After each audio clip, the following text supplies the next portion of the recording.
Here is the tutorial for the H3r0c bounce glitch that you're seeing right now. I believe H3r0c himself found this and showed me it, so special thanks to him for making this possible.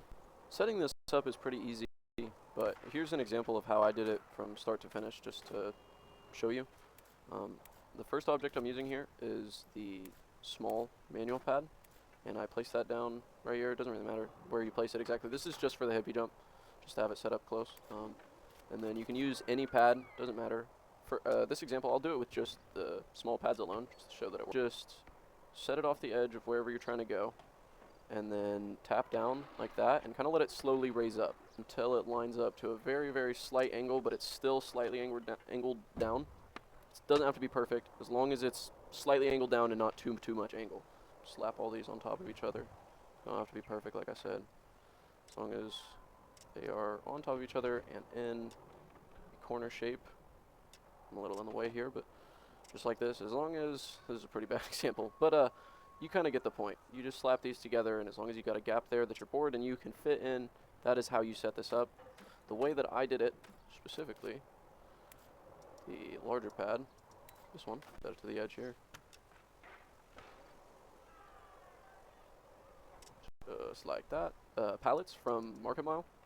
This I really like just because they're small and it's super easy to set up with these. You're just making your little box. Doesn't have to be perfect, like I said. Pretty easy to do.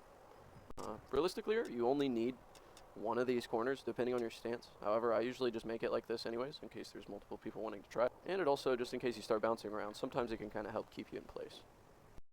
To get straight into it, the first thing you're going to want to do is open your settings and come over to gameplay. And the first one, you're going to want to be in controls, scroll down to left stick down, back to brake. You're going to want to turn this from off to on.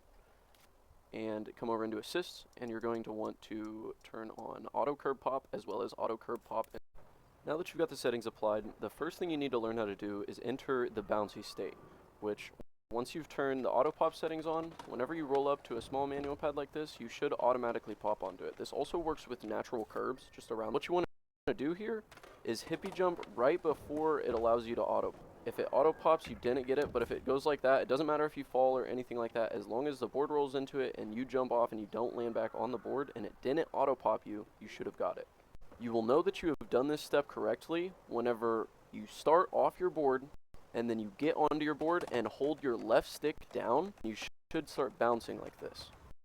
This effect will stay whenever you get off of your board. However, you need to make sure that anytime you get on your board, you are holding down on your left. At any point, if you do not hold down on your left stick while you are on your board and you've got it, you won't do this, and then whenever you go to try and do it again, you will not be able to re-enter it, and you will need to do the hippie jump setup again. All we need to do is apply that into this little setup here, which, like I said, can be set up with other objects as long as you got the same idea here. And you want to, for goofy, it's this left corner, and for regular, it's the right corner. But you want to walk and kind of look into this little corner right here, get onto your board, and then hold down on your left stick, and it should put you into this, like, frozen state, and that's where you start bouncing like this. Sometimes your foot will go down, like you will be bouncing in place, and your foot will go down, and if you just keep holding down on your left stick and give it a second, you will continue into the bounce state. It did not go away, you just have to give it a second. However, if it stops bouncing and you're holding the left stick and it does not continue to bounce at all anymore, you've lost it and you need to do the hippie again. If you go to get on your board to enter the bouncy state here, and you do something like this, that means that you're holding your left stick down a little bit too early. You want to get on and kind of give it just a little bit of time before you hold your left stick. Some pretty weird effects that you can get here. Sometimes you slide. It seems to like ramps and stuff like that. I've gotten some pretty insane launch. Hope you enjoyed this tutorial. Have some fun with it. Show your friends. And let me know what you want to see next. Peace.